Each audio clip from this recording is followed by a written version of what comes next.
Hello everyone, we'd like to welcome our new sponsor, Metallic Dice Games. They sent us a envelope full of dice to try out, and that we will be giving some of these away on a future show. And if you act now and you go through, you can get a 10% discount on all your dice orders by using the code SMSDICE10 when you check out, and you get 10% off. Let's see what we got here. We got Misfits dice. Boom. We've got these 60mm metal poly dice, rainbow. Boom, look at those. And let's see what else we have in here. Boom, boom. We have the handmade sharp resin dice. This really cool blue color. Boom. If you like dice and you like dice and you like playing role-playing games, then you need to get a hold of Metallic Dice Games. And you can find them on the internet. And like I said, use the code when checking out SMSDICE10, and you get 10% off all your orders. And just tell them, Group Therapy TV, Sci Fridays, and Saturday Morning Cereal sent you. So you can get these cool ass dice, and I think I'm gonna open this one. Boom. Boom, boom, boom, boom, boom. This is the mystery poly bag. You can get a bag of mystery metal dice. And yeah, look at that. Look at that. I can't really show it to you on film. Look at that. Look at that. Look at that. Look at that. Boom. All metal dice. That is awesome. So check out our sponsors, and you can watch our show next. Later.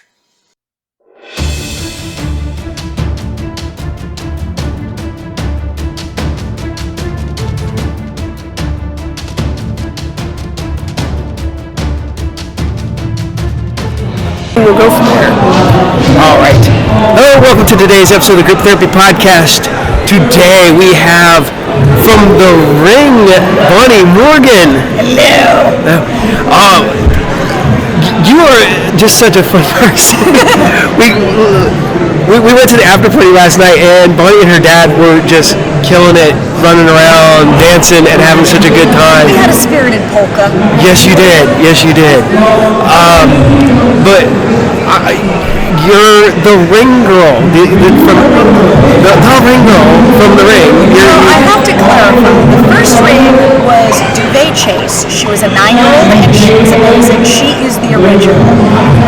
By the time the second movie rolled around, she was no longer 9 years old, so they had to resort to those that are the size of a 9-year-old and were otherly talented as well.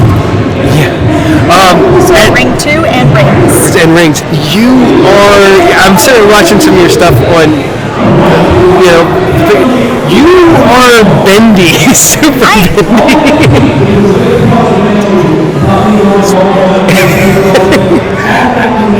How old were you when you found out that you could, or did you just still be able to do that? Since the accident. Nuclear. Well, I was about 8 years old when I figured out I could tie my ankles behind my head. And then about 9 when I started dislocating my shoulders. And because I was literally born into a family of performers, stunt people, circus performers, my dad actually said, I can make a buck with that. And what's even funnier is it's sort of like that was my family's idea of a stable job. It's like, well, Bonnie, if acting doesn't work out, you can always fall back on contortion. I mean, maybe you could join Cirque du Soleil, if you had to. Like, really, that was like a stable, straight job to fall back on in my family's planet. That's mine's like, well, you can always get a job in a factory. You can always do this. And like, you're like, well, look at me. I would not do well in a cubicle. No. I mean, you would be great in a cubicle because all of a sudden you would just be sitting there like, and then people are like, what's wrong with the new girl? Nobody puts Bonnie in a box. Who am I kidding? Everybody puts Bonnie in a box. Bonnie could probably fit in a box with like a big. Bonnie stows conveniently in the overhead compartment.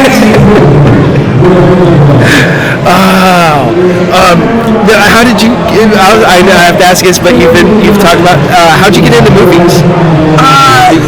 You know what? I came from a family of performers, so it was just what you did. You had a baby, you got it a SAG card, you had it doing commercials, and by the time it came to an age of reason, it was more or less vested in a pension and on its way to, a lifetime of more of this. So, no, I was a kid actor. My parents had me doing this. I was an Oscar Mayer Wiener kid in commercials when I was little. I did ruffles with ridges or style commercials. It's what we did, and I used to do the old sitcoms and stuff, and you just keep working. And what got you into horror? Your dad again? Look at me. Look at you. I mean, look at me. I'm terrifying.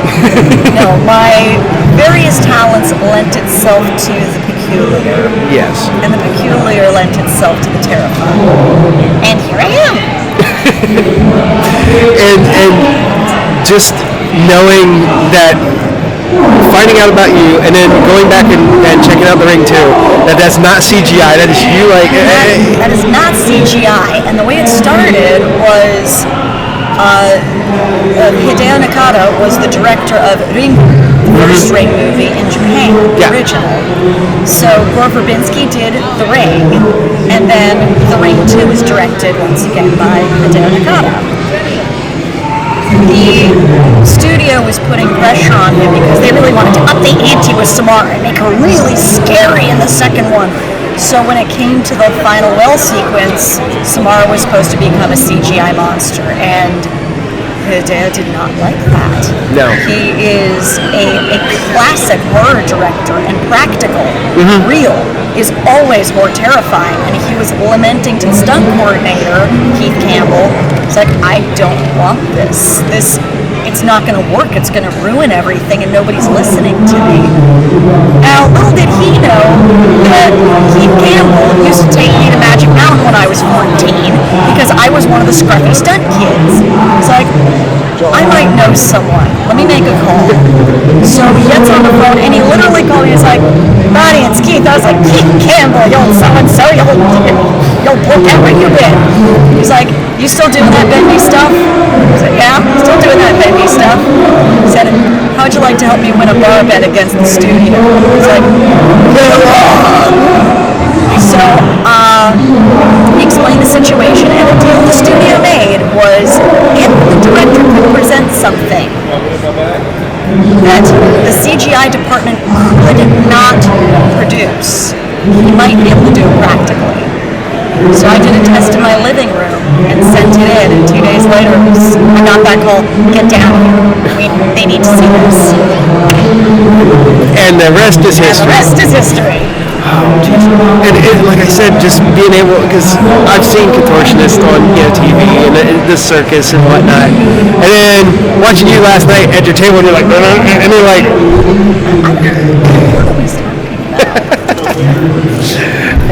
and by the way, for those who don't know, Bonnie's dad was Cujo. My dad is so cool, and he is one of the coolest guys.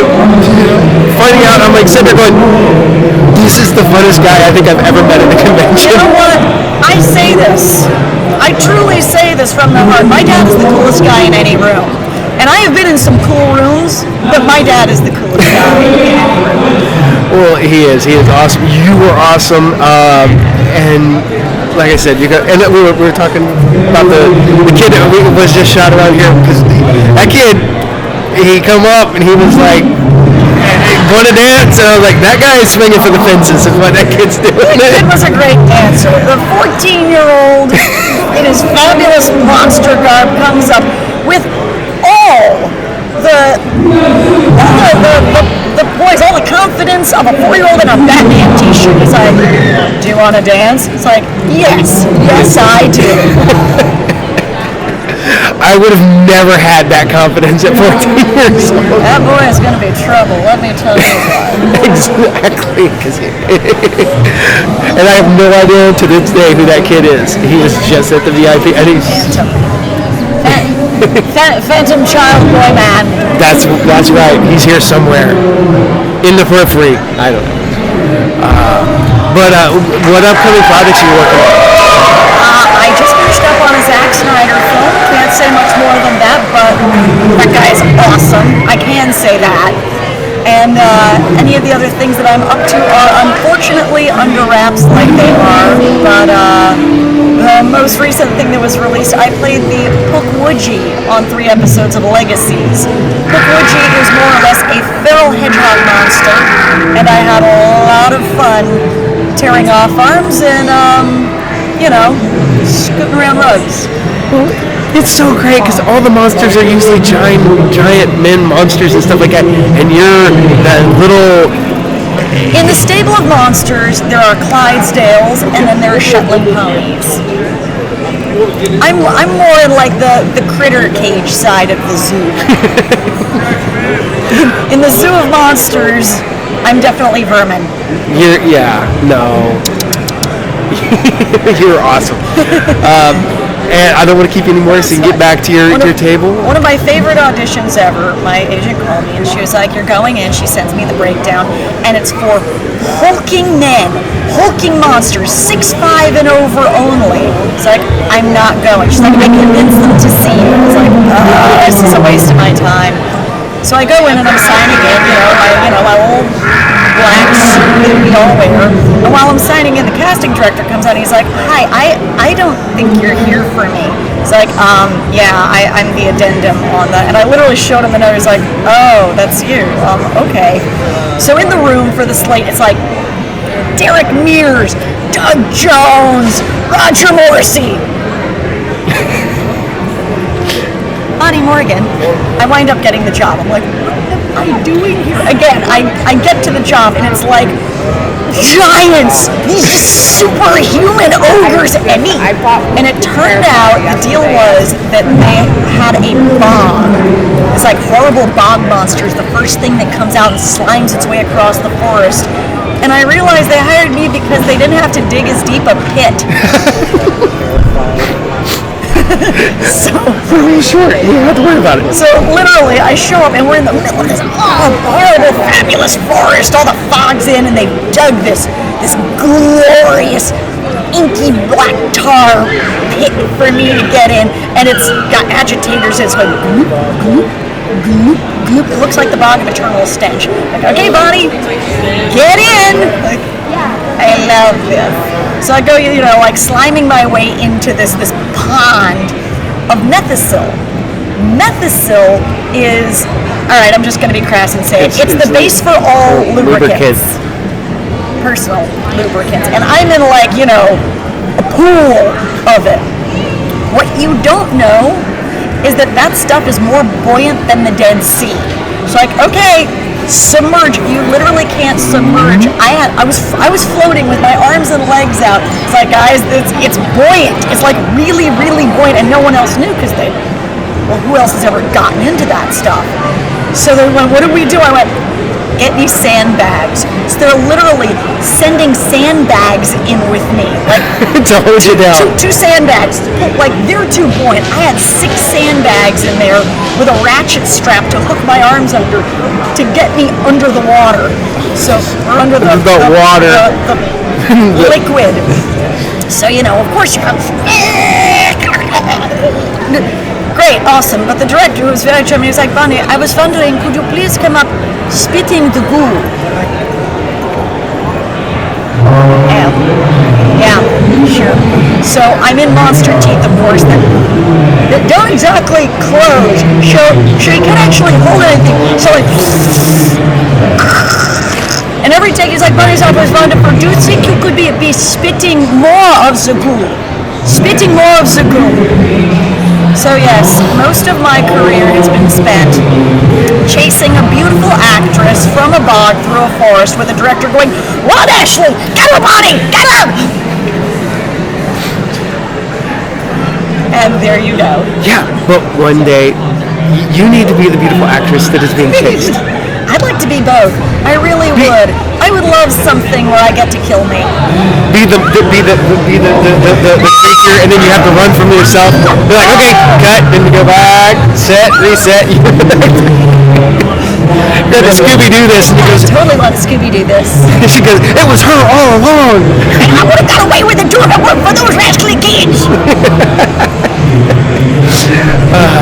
Well, thank you so You're so much. great. I have to return to my people. Go return to your table and your people and your I got people to fans. scare right now. There you go. I appreciate. Before you go, can you tell people to watch the Group Therapy podcast? Be sure to tune in and watch the Group Therapy podcast because God knows we all need it. Thank you so very much. Thank you. See you soon. See ya. Take care. Careful on your way home. There's scary people out there. There are.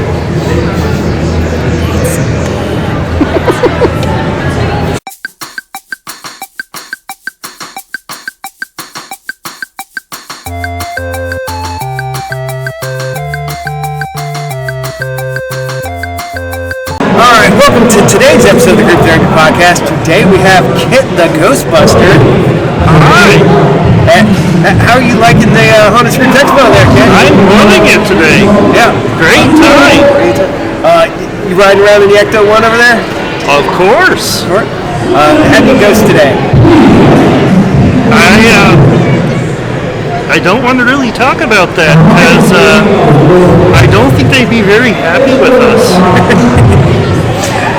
So the question is, does busting make you feel good?